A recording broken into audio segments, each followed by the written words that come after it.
Hi, I hope you guys doing really well and welcome to another new video. And today I am going to talk about how to create Discord Guild 2025 and it will be an quick tutorial.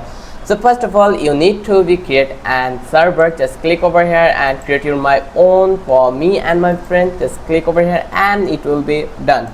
Once you completely create your server, now you just need to go over here and select that place and click on server setting.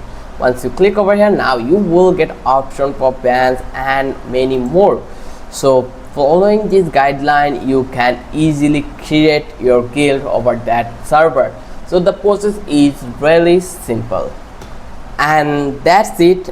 You want to automate the moderation or add fun feature, try bots like MME or Dino or Callbot by visiting their website and authorize them to join your server. Once you complete this process, now I can say is totally wrap up your thing. Your Discord guild is live. Drop a like if this helped, and if you love this video and you think you learn many things from this video, then don't forget to subscribe our channel and don't forget to hit the like button, and also don't forget to share with your friends. So I hope you love this video. I will catch you in the next video. Till then, hit the like button.